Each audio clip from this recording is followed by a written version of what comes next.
Hello students, welcome to the class. आज के इस वीडियो में हम शुरू करने वाले हैं क्लास 10th का एक नया चैप्टर जिसका नाम है वृत्त से संबंधित क्षेत्रफल। वृत्त से संबंधित क्षेत्रफल पढ़ने के पहले हमें वृत्त से संबंधित कुछ बेसिक्स जानने बेहद जरूरी है और उसको हम चलते हैं डिस्कस करने अगले पेज पे। सबसे पहले हम एक वृत्त बनाएंगे। तो वृत्त के जो किनारे होते हैं, वृत्त की जो परिधि होती है, उसके जो मिडिल में एक बिंदु होता है उसको बोलते हैं हम केंद्र। तो ये जो बिंदु है, जो वृत्त का घेरा होता है उसको बोलते हैं हम परिधि।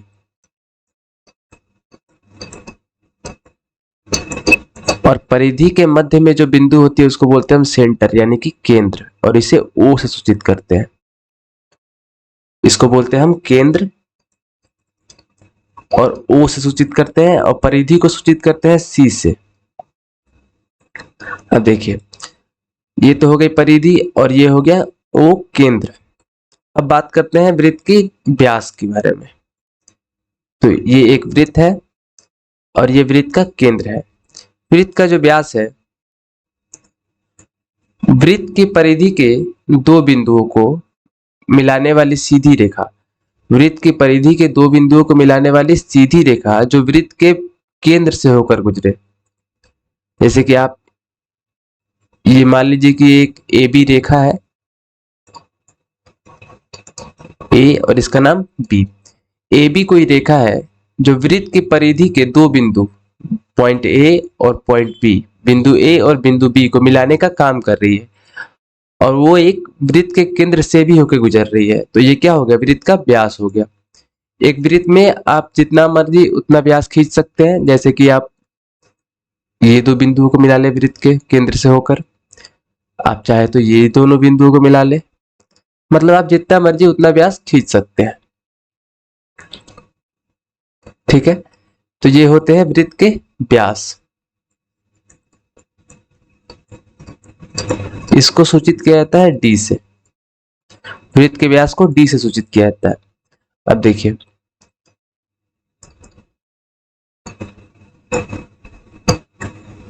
ये जो वृत्त है, अगर आप इसका केंद्र इसको ले लें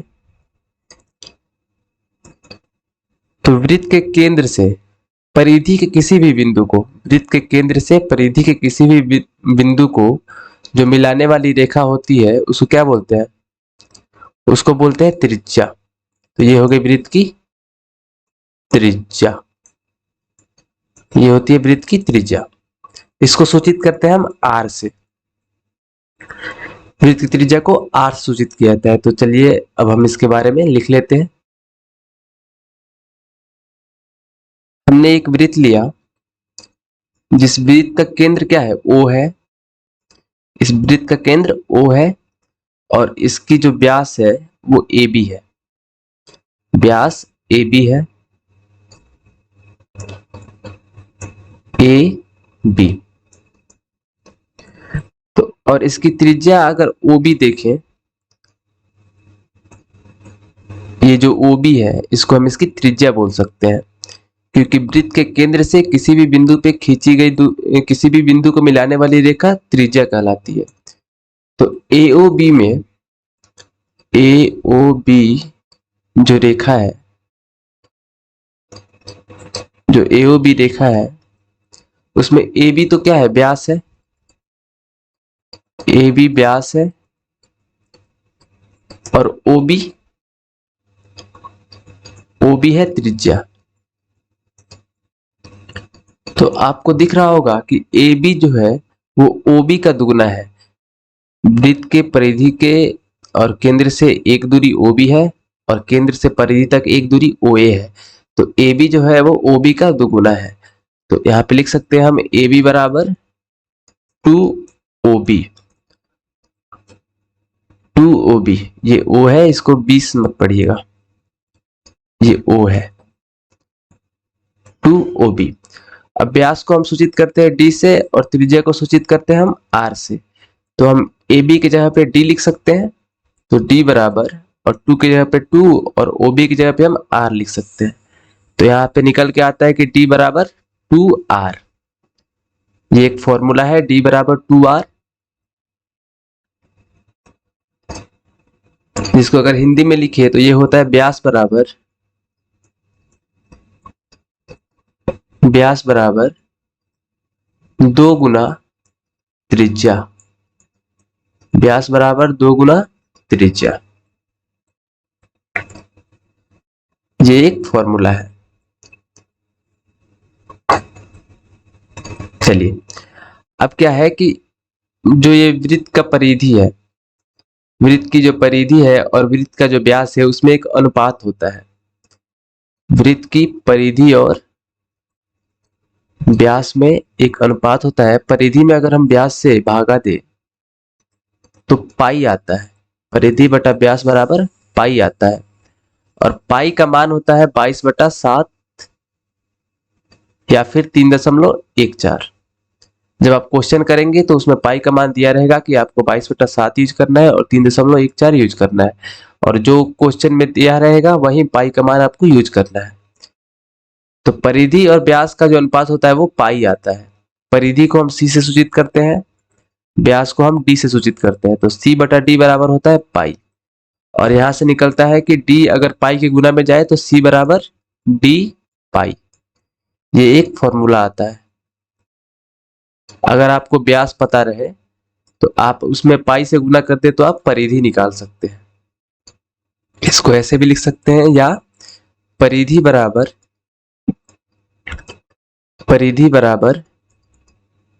व्यास गुना पाई। परिधि बराबर व्यास गुना पाई। अब एक और आता है, त्रिज्या दिया रहे तो आप परिधि निकालिए। त्रिज्या दिया रहे तो परिधि निकालिए। तो यहां से c बराबर क्या है, डी पाई है। c बराबर डी पाई है और d बराबर हमने देखा 2r होता है। तो c बराबर हम क्या लिख सकते हैं, d का जगह पे 2r और पाई का पाई, या c को लिख देते हैं 2 पाई r। ये एक फॉर्मूला है। तो हमारे पास बनते हैं 3 फॉर्मूले। एक तो d बराबर 2r, फॉर्मूला नंबर 1। फिर आता है c बराबर डी पाई, फॉर्मूला नंबर 2। फिर आता है c बराबर 2 पाई r, फॉर्मूला नंबर 3। ये 3 फॉर्मूले हैं, आपको याद रखने हैं, चैप्टर में काम आएंगे। अब चौथा आता है फॉर्मूला कि वृत्त का क्षेत्रफल क्या होता है। तो कोई भी वस्तु जितना स्थान घेरती है उसको क्या बोलते हैं, उसका क्षेत्रफल बोलते हैं। जैसे कि ये एक वृत्त है और ये जितना स्थान घेर रही है, जैसे कि यहाँ से इतना जो स्थान घेर रही है उसको क्या बोलते हैं, उसका क्षेत्रफल बोलते हैं। ठीक है, तो क्षेत्रफल वृत्त का क्या होता है, 2 पाई r होता है। ये तो सबको पता है कि वृत्त का क्षेत्रफल होता है 2 पाई r। वृत्त का क्षेत्रफल is equal to 2 pi r, sorry pi r square. Pi R square ये तो सबको पता है, पर ये पाई आर स्क्वायर आया कहां से। काफी कमी लोग को पता है कि पाई आर स्क्वायर आता कहां से है। तो चलिए अगले पेज पे देखते हैं कि पाई आर स्क्वायर कैसे होता है। अब देखिए, ये एक वृत्त है, इसको हमने त्रिज्या की सहायता से 16 भागों में बांट रखा है। तो ये जो वृत्त को जो हमने 16 भागों में बांट रखा है, इसको हम कुछ ऐसे सजाएंगे कि ये जो पहला भाग है उसका कोना जो है नीचे की तरफ, दूसरा भाग उसका कोना ऊपर की तरफ, फिर तीसरा भाग नीचे की तरफ, चौथे भाग का कोना ऊपर की तरफ, ऐसे करते करते 16 तक, 16 भागों में बांटा गया तो 16 तक जाएंगे। और ऐसे सजाने के बाद हमको एक आकृति मिलती है, इसको क्या बोलते हैं, समांतर चतुर्भुज। आपको दिखाई दे रहा होगा ये जो रेखा है, अच्छा ये जो है आपको ये वक्र रेखा दिखाई दे रहा होगा। यहाँ पे आपको वक्र रेखा दिखाई दे रहा होगा। तो ये तो हमने वृत्त को 16 भागों में बांटा है, लेकिन अगर हमने वृत्त को 200 या 300 या 400 भागों में बांटा होगा, जो अभी बांट के दिखाया नहीं जा सकता, पर 200 या 300 भागों में बांटा गया होता, तो ये जो इतने बड़े बड़े चाप आ रहे हैं, इसको हम चाप बोलते हैं। तो ये जो इतने बड़े बड़े आ रहे हैं, ये आते छोटे छोटे, ये इतने छोटे या फिर इससे भी छोटे आ सकते थे। तो अगर बहुत ज्यादा छोटे चाप बने तो ऐसे ऐसे कुछ करके आएगा, और अगर इससे भी ज्यादा छोटे और ज्यादा भागों में काटे इस वृत्त को, तो किसी पॉइंट पे ऐसा आता कि वो एकदम क्या बनता, सीधी रेखा बन जाता। किसी पॉइंट पे एकदम सीधी रेखा बन जाता, आपको पता नहीं चलता कि वहां पे चाप भी है। तो आप मान लीजिए कि यही 16 भागों में बांटने पे वो सीधी रेखा आ जा रही है। ये हम मान रहे हैं, क्यों मान रहे हैं? क्योंकि हम वो उतना बना नहीं सकते। 200 पीस इसको कैसे कर पाएंगे? इस पे नहीं कर पाएंगे। तो इसको हम मान लेते हैं एक समानांतर चतुर्भुज। ठीक है, तो इसका हम एक नाम दे देंगे ए बी सी और डी। तो एबीसीडी क्या है? एक समानांतर चतुर्भुज है। अब देखिए, वृत्त जितना स्थान घेर रखा है, वृत्त को काटकर ही हमने ये समानांतर चतुर्भुज बनाया है। तो वृत्त जितना स्थान घेरेगा उतना ही समानांतर चतुर्भुज स्थान घेरेगा, यानी कि वृत्त का क्षेत्रफल बराबर होगा समानांतर चतुर्भुज के क्षेत्रफल के। तो यहाँ पे लिखेंगे वृत्त का क्षेत्रफल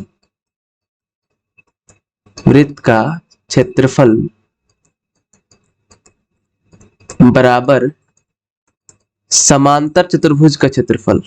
समांतर चतुर्भुज समांतर चतुर्भुज ए बी सी डी का क्षेत्रफल।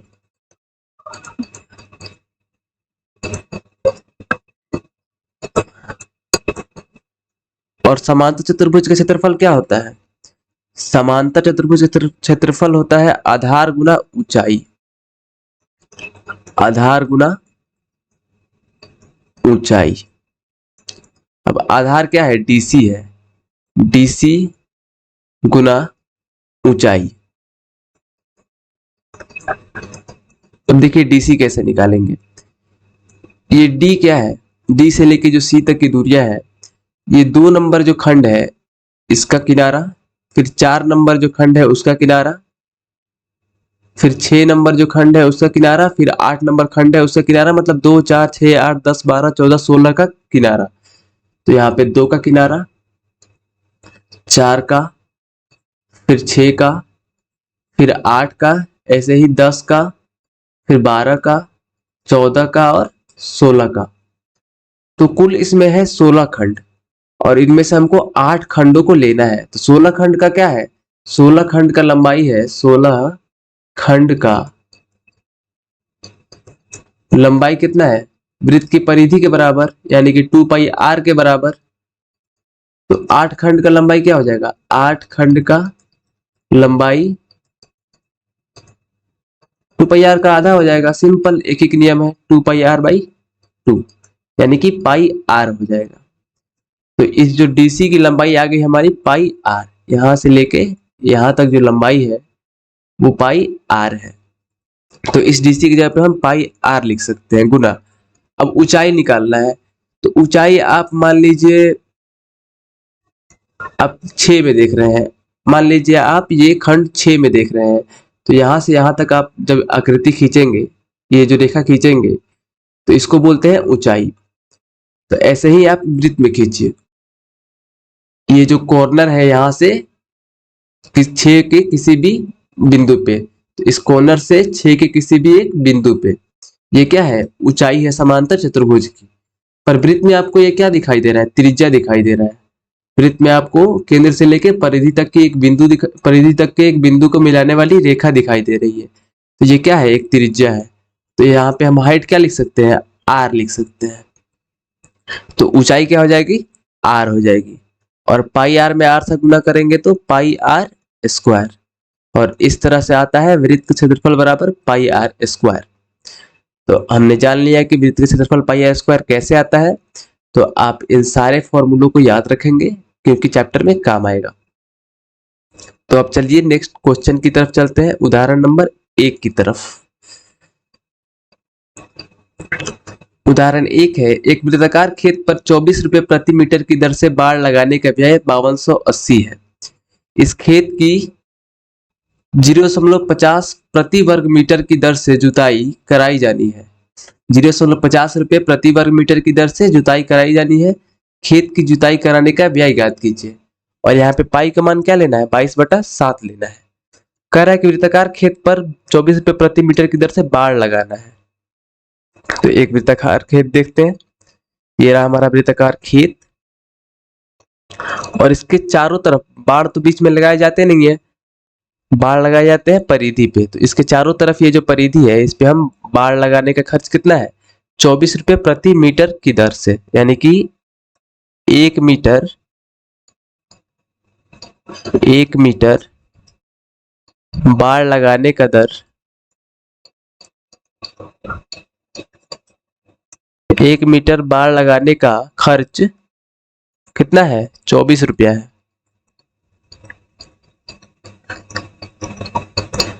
और उसको कुल खर्च कितना पड़ा है? 5280 रुपया। तो यहाँ पे लिखो, चूंकि 24 रुपए में लगता है 1 मीटर बाड़, 1 मीटर बाड़ लगता है 24 रुपए में, इसलिए 1 रुपए में लगेगा कितना? 1/24 मीटर बाड़। फिर इसलिए कितना रुपया में लगाया है? 5280 रुपया लगाया है। तो लिखेंगे 5280 रुपये में लगेगा 1/24 गुना 5280। और इसको कैलकुलेट करें, 1/24 को 5280 में कितना आ जाएगा? 1/24 को 5280 में देखें तो 5280 भागा कितना? 24। 5280 भागा 24 आता है 220। तो यहाँ पे कितना हो जाएगा? 220 मीटर। तो हमने बाड़ कहाँ लगाया था? परिधि पे लगाया था, यानी कि बाड़ हमने लगाया था परिधि पे। तो परिधि कितना आ गया? परिधि बराबर 220 मीटर। यहां से हमको पता चलता है कि परिधि कितना है? 220 मीटर।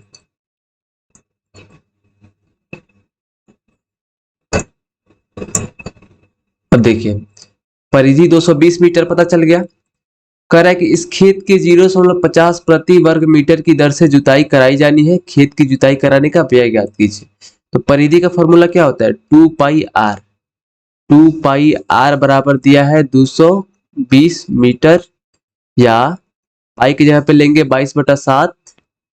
तो 2 गुना 22/7 गुना r बराबर 220।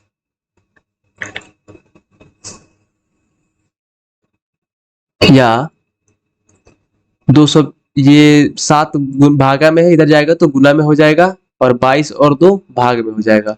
तो r बराबर 220, 7 भागा में है तो गुना में, बटा, और 22 और 2 गुना में है तो भाग में, 2 गुना 22। 22 से ये चला जाएगा 10 बार में, और 2 से जाएगा 5 बार में, और 7 में 5 से गुना करने पे कितना आएगा? 35 आएगा। तो r बराबर 35 मीटर। तो यहां से हमको क्या मिल गया? r का मान मिल गया। अब हमें क्या करना है? एरिया निकालना है, क्योंकि जो जुताई कराई जाएगी वो तो बीच में कराई जाएगी ना, परिधि पे तो कराई नहीं जाएगी।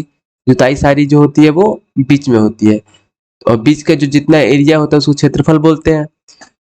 तो अब क्षेत्रफल निकालेंगे।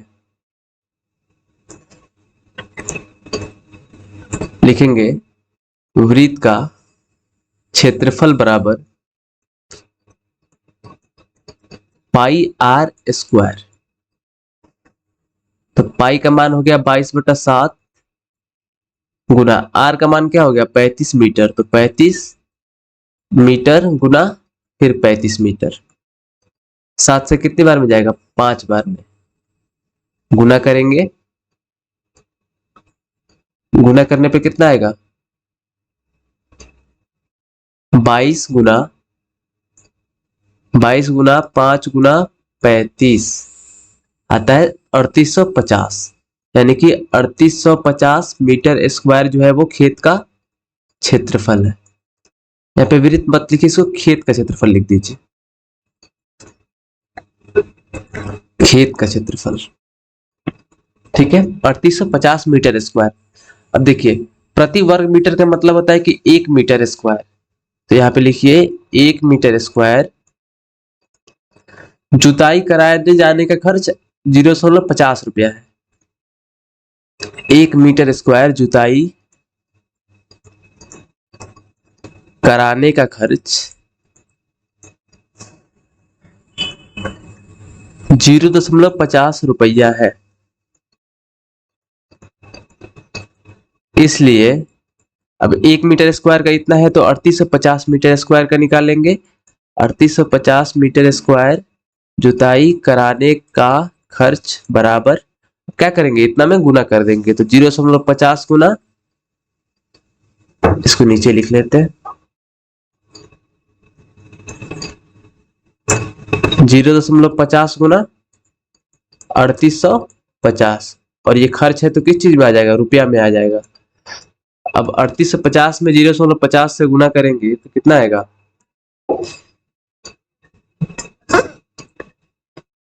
3850 गुना 0.50 आ जाएगा 1925, तो आंसर हो जाएगा क्या, 1925 रुपया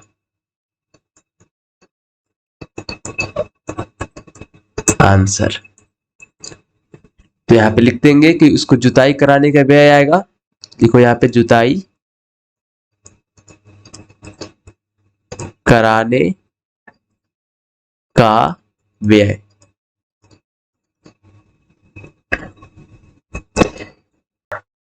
चैप्टर का पहला क्वेश्चन है, दो वृत्तों की त्रिज्या क्रमशः 19 सेंटीमीटर और 9 सेंटीमीटर है। उस वृत्त की त्रिज्या ज्ञात कीजिए जिसकी परिधि इन दोनों वृत्तों की परिधियों के योग के बराबर है।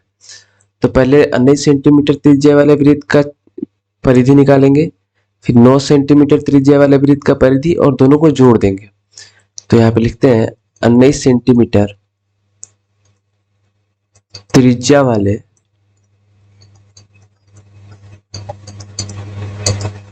वृत्त की परिधि, वृत्त की परिधि, परिधि बराबर क्या होता है 2 पाई आर। तो यहाँ पे लिखेंगे 2 गुना पाई का मान 3.14 लेंगे और आर का मान 19। कैलकुलेशन करेंगे अब,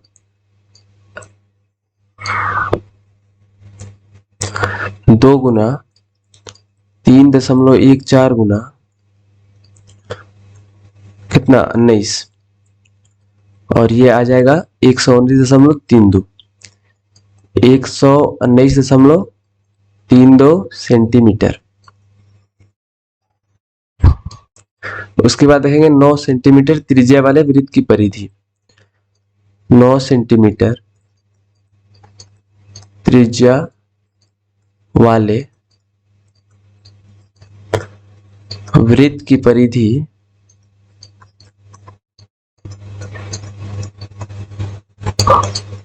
is equal to 2 pi R is equal to 2 और 3.14 और आर के जगह पे 9, और इसका कैलकुलेशन करेंगे तो आएगा 2 गुना 3.14 गुना 2 गुना 3.14 गुना 9, ये आ जाएगा 56.52 सेंटीमीटर। अब दोनों परिधि को जोड़ने पे प्राप्त नई परिधि, दोनों परिधि को जोड़ने पर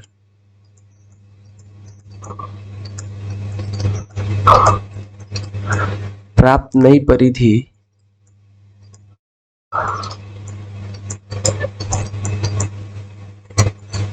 इज इक्वल टू 119.32 जोड़ 56.52, इसको जोड़ेंगे तो कितना आएगा, 119.32 को जोड़ेंगे 56.52 में आ जाएगा 175.84, 175.84। तो कह रहा है कि इन दोनों वृत्तों की परिधियों के योग के बराबर है, उसकी त्रिज्या ज्ञात कीजिए। तो नए वृत्त की परिधि क्या आ गई 175.84 सेंटीमीटर, तो इसकी त्रिज्या ज्ञात करेंगे हम। नए वृत्त की नए वृत्त की परिधि आ गई 175.84 सेंटीमीटर। वृत्त की परिधि क्या होता है? 2 पाई आर। 2 पाई आर बराबर 175.84, या यहां से आर का मान क्या आ जाएगा? 175.84 बटा 2 पाई, इधर गुना में है, इधर आएगा तो क्या आ जाएगा? भागा में। 2 गुना पाई का मान क्या होता है? 3.14।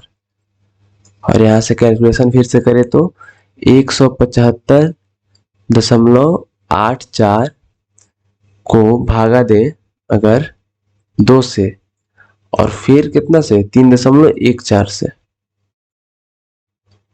28 आता है। त्रिज्या क्या आ गया? 28 सेंटीमीटर। आंसर। अब बढ़ते हैं अगले क्वेश्चन की तरफ। दूसरा नंबर क्वेश्चन है कि दो वृत्त की त्रिज्याएं क्रमशः 8 सेंटीमीटर और 6 सेंटीमीटर है। उस वृत्त की त्रिज्या ज्ञात कीजिए जिसका क्षेत्रफल इन दोनों वृत्तों के क्षेत्रफल के योग के बराबर है। क्वेश्चन दोनों एक जैसा ही है, बस उसमें परिधि जोड़ना था और इसमें क्षेत्रफल निकाल के जोड़ना है। तो लिखेंगे 8 सेंटीमीटर त्रिज्या वाले वृत्त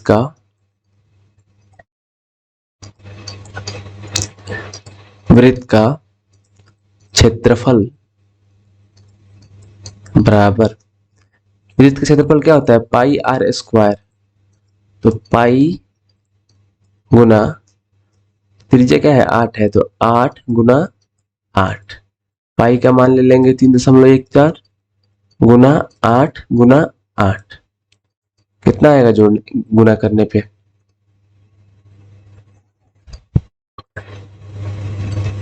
3.14 गुना 8 गुना 8 आ जाएगा 200.96, यानी कि 201 लगभग, 201 सेंटीमीटर स्क्वायर।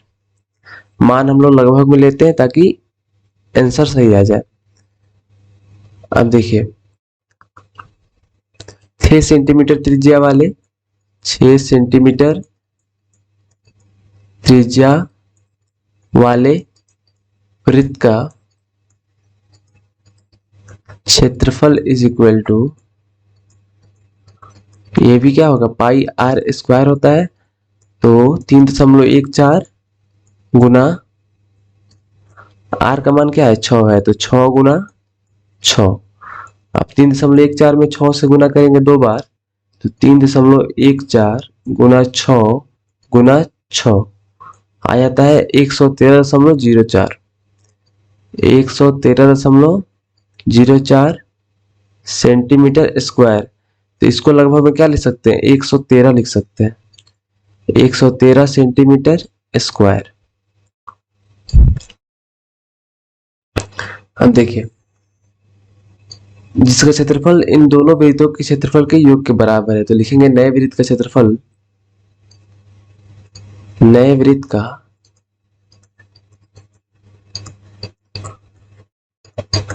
क्षेत्रफल इज इक्वल टू, दोनों को जोड़ देंगे, 201 सेंटीमीटर स्क्वायर जोड़ 113 सेंटीमीटर स्क्वायर, और दोनों को जोड़ने पे क्या आएगा? 3 1 4 1 0 1 और 2 और 1 3, 314 सेंटीमीटर स्क्वायर आया।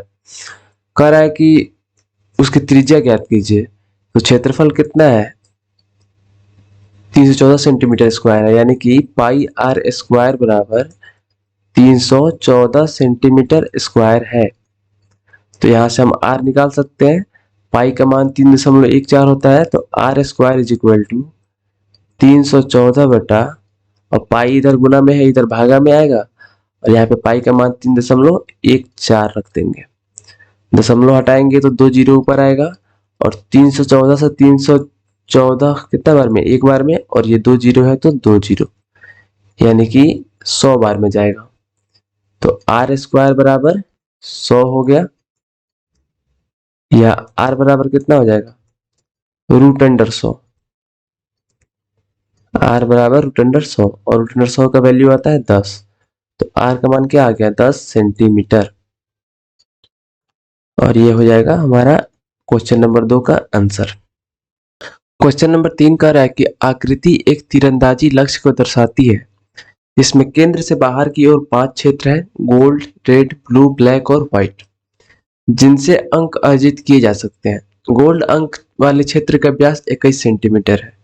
ये जो गोल्ड अंक है इसके क्षेत्र का व्यास क्या है, 21 सेंटीमीटर है। तो इसको सूचित कैसे करेंगे, यहां से लेके यहां तक यह है 21 सेंटीमीटर, तथा प्रत्येक अन्य पट्टी 10.5 सेंटीमीटर चौड़ी है। यानी कि अगर ये गोल्ड वाले से बाहर जाए और रेड में देखे तो ये यहां से लेके यहां तक कितना चौड़ा है, 10.5 सेंटीमीटर। फिर यहां से लेके यहां तक ये भी 10.5 सेंटीमीटर चौड़ा है, मतलब 10.55 सेंटीमीटर बढ़ता जाएगा। तो कह रहा है कि अंक प्राप्त कराने वाले इन पांचों क्षेत्र में से प्रत्येक का क्षेत्रफल ज्ञात कीजिए। सबसे पहले हम गोल्ड वाले का क्षेत्रफल निकालेंगे। तो आप लिखेंगे गोल्ड क्षेत्र के लिए, गोल्ड क्षेत्र के लिए त्रिज्या क्या हो जाएगा, व्यास हमको पता है, इसके लिए कितना दिया है 21 सेंटीमीटर। तो त्रिज्या क्या होता है, d/2 बराबर 21/2, यह आ जाएगा 2.5 सेंटीमीटर। तो इसका क्षेत्रफल निकालेंगे, पाई आर स्क्वायर, क्षेत्रफल बराबर पाई आर स्क्वायर यानी कि 22/7 गुना 10.5 गुना 10.5 और कैलकुलेशन करेंगे तो आएगा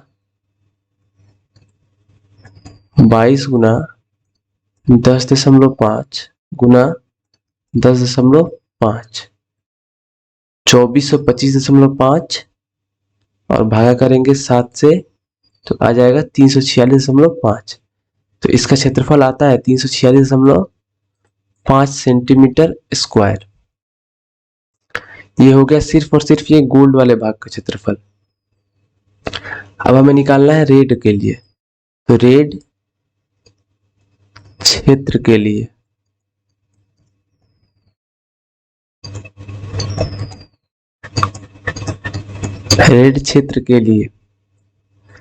हम इसको मिटा देते हैं। रेड क्षेत्र के लिए अगर हम देखें और एक समय के लिए मान लीजिए कि ये भी रेड है, ये जो गोल्ड वाला दिखाई दे रहा है ये वाला, ये मान लीजिए कि रेड है। चलिए ठीक है, तो ये था, इसकी त्रिज्या कितनी थी, गोल्ड वाले की त्रिज्या कितनी थी 10.5 सेंटीमीटर, और बोल रहा है कि प्रत्येक अन्य पट्टी 10.5 सेंटीमीटर और चौड़ी है। तो इसकी रेड वाले की पूरी त्रिज्या कितनी हो गई, 10.5 सेंटीमीटर जोड़ 10.5 सेंटीमीटर। तो रेड क्षेत्र के लिए आर बराबर क्या होगा, 10.5 जोड़ 10.5 यानी कि 21 सेंटीमीटर। ठीक है, और इसका क्षेत्रफल निकालेंगे तो क्या आएगा, क्षेत्रफल बराबर पाई आर स्क्वायर होता है, पाई आर स्क्वायर बराबर 22/7 गुना 21 गुना 21, 21 कट जाएगा 7 से 3 बार में और कैलकुलेशन आएगा 22 गुना 3 गुना 21 यानी कि 1386 सेंटीमीटर स्क्वायर। ठीक है, अब ये तो निकला किसका, ये पूरे रेड भाग का, पर जो क्वेश्चन बोल रहा है, जैसे कि क्वेश्चन में दिया है, ये तो गोल्ड है, गोल्ड का तो हमें निकालना नहीं, हमें सिर्फ रेड वाले भाग का निकालना है।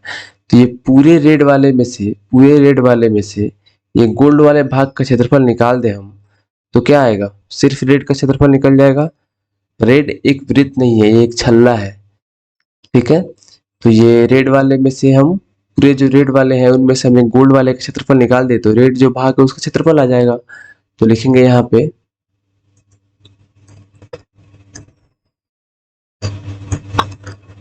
रेड वाले भाग का क्षेत्रफल इज इक्वल टू, सबसे पहले ये लिख लेंगे 1386 सेंटीमीटर स्क्वायर घटाओ, और गोल्ड वाले का क्या था 346.5, 346.5 सेंटीमीटर स्क्वायर घटाएंगे तो कितना आएगा 0.5, 15 में से 6 जाएगा 9 होगा, और 7 में से 4 जाएगा तो 3 होगा, 3 में से 3 जाएगा 0 होगा, और 1 का 1, 1039.5 सेंटीमीटर स्क्वायर आ जाएगा। ठीक है,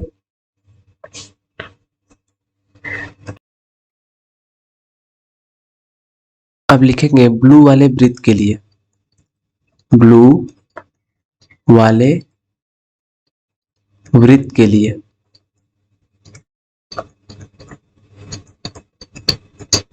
वृत्त का जो है त्रिज्या कितना हो जाएगा 10.5 सेंटीमीटर और बढ़ जाएगा, तो 21 था 10.5 बढ़ेगा तो 31.5 हो जाएगा।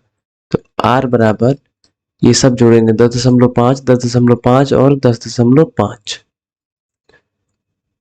ये जुट जाएगा, फिर ये जुट जाएगा, फिर ये जुट जाएगा, 10.5 जोड़ फिर 10.5 फिर जोड़ 10.5, टोटल कितना आ जाएगा 31.5 सेंटीमीटर। तो ब्लू वाले वृत्त के लिए r क्या है 31.5 सेंटीमीटर है।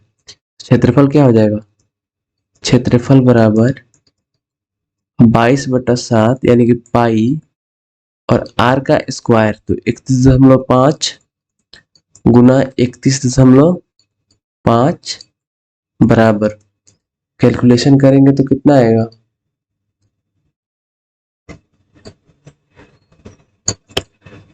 22 गुना 31.5 गुना 31.5, यह आता है 21,829.5 बटा 7, और इसमें 7 से भागा देंगे तो कितना आ जाएगा 3118.5 सेंटीमीटर स्क्वायर। ये तो निकल गया, ये जो ब्लू वाला जितना भी एरिया है वृत्त का उतना निकल गया, पर हमें तो निकालना है कितना, बस ये निकालना है। तो पूरे ब्लू वाले में से ये जो पूरा रेड का एरिया हम निकाल देंगे तो केवल ब्लू वाला जितना एरिया घेर रहा है उतना हमें मिल जाएगा। तो यहाँ पे हम लिखेंगे ब्लू वाले भाग का क्षेत्रफल, ब्लू वाले भाग का क्षेत्रफल बराबर पूरा कितना है 3118.5 घटाओ, और ये जो इतना घटाएंगे ये कौन सा वाला रहेगा रेड वाले वृत्त का क्षेत्रफल, और रेड वाले वृत्त का क्षेत्रफल कितना आया है 1386 सेंटीमीटर स्क्वायर। तो यहाँ पर लिखेंगे 1386, और ये पूरा क्षेत्रफल है तो किस चीज में आएगा सेंटीमीटर स्क्वायर में। अब घटाते हैं तो 3118.5 घटाओ कितना 1386 कितना आ जाएगा 1732.5, 1732.5, और किस में सेंटीमीटर स्क्वायर में, ये भी हो जाएगा आंसर। तो ये ब्लू वाले सिर्फ का निकालना था, हम निकाल लिए। ऐसे ही आप ब्लैक और व्हाइट का भी निकाल सकते हैं, वो हम नहीं कर रहे हैं, आप होमवर्क में कर लीजिएगा उसको। अगला क्वेश्चन है, किसी कार के प्रत्येक पहिए का व्यास 80 सेंटीमीटर है। यदि यह कार 66 किलोमीटर प्रति घंटे की चाल से यानी कि 1 घंटे में 66 किलोमीटर चलती है तो 10 मिनट में प्रत्येक पहिया कितना चक्कर लगाती है। तो देखिए सबसे पहले क्या करेंगे 10 मिनट में कितना किलोमीटर चलेगी ये निकाल लेते हैं। तो लिखेंगे यहाँ पे चूंकि 1 घंटे में कितना चलती है 66 किलोमीटर यानी कि 60 मिनट में 66 किलोमीटर, 60 मिनट में 60 मिनट में पहिया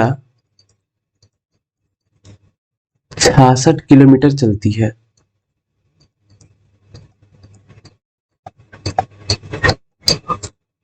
इसलिए 1 मिनट में पहिया 66/60 किलोमीटर चलेगी। 66/60 किलोमीटर चलेगी। और फिर कितने का निकालना है हमको? 10 मिनट का।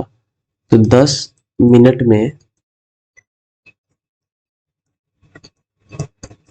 पहिया 66/60 गुना 10 किलोमीटर चलेगी। ठीक है, तो ये क्या हो जाएगा? 10 से 6 बार में कटेगा और 6 से यह 11 बार में चलेगा। मतलब टोटल 11 किलोमीटर चलेगी। कितना देर में? 10 मिनट में 11 किलोमीटर चलेगी। तो ये तो आ गया हमारा डिस्टेंस जो तय किया गया है पहिया द्वारा 10 मिनट में।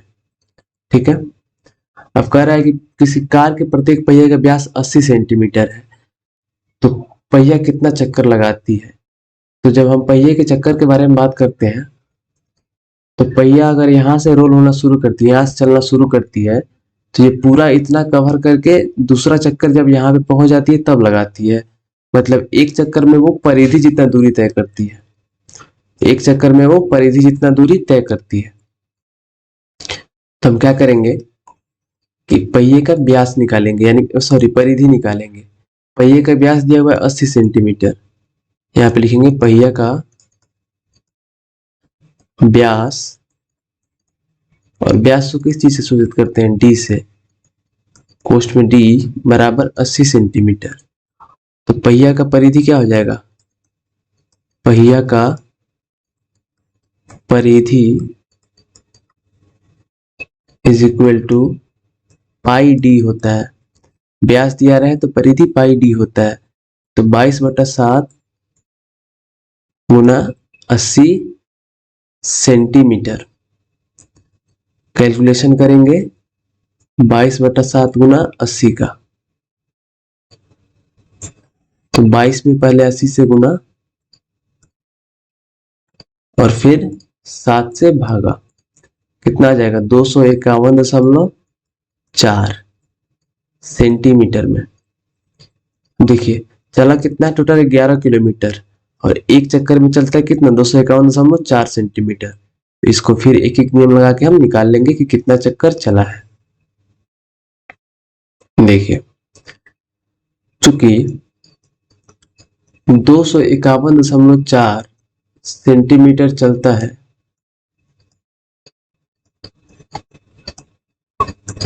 एक चक्कर में,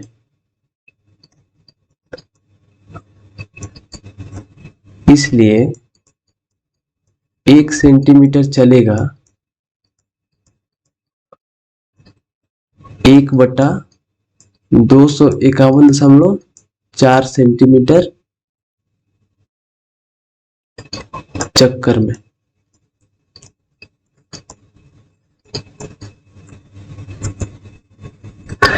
और फिर इसलिए ये कितना है? 11 किलोमीटर है।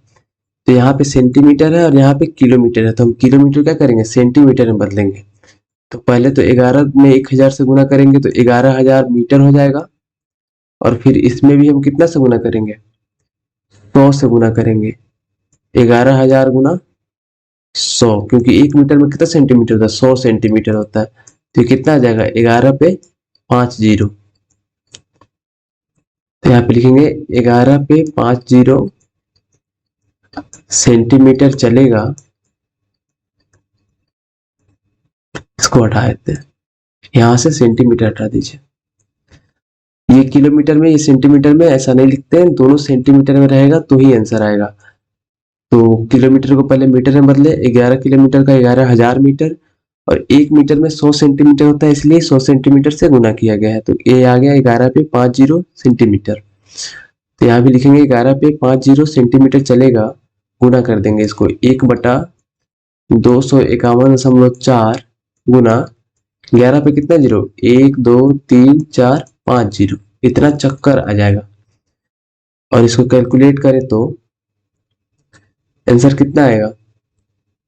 11 पे 1 2 3 4 5 0 भागा 251.4 कितना आ गया? 4375.4।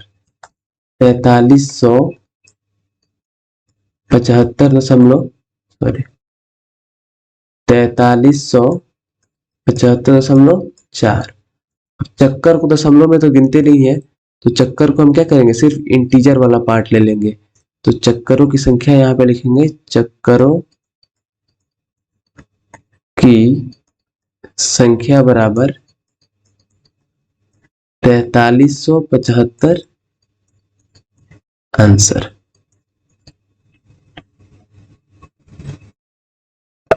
अगला क्वेश्चन है, निम्नलिखित में सही उत्तर चुनिए तथा अपने उत्तर का औचित्य दीजिए। यदि एक वृत्त का परिमाप और क्षेत्रफल संख्यात्मक रूप से बराबर है तो उस वृत्त की त्रिज्या क्या है? परिमाप मतलब परिधि। तो वृत्त कह रहा है क्वेश्चन में, वृत्त का परिमाप बराबर वृत्त का क्षेत्रफल। वृत्त का परिमाप बराबर वृत्त का क्षेत्रफल।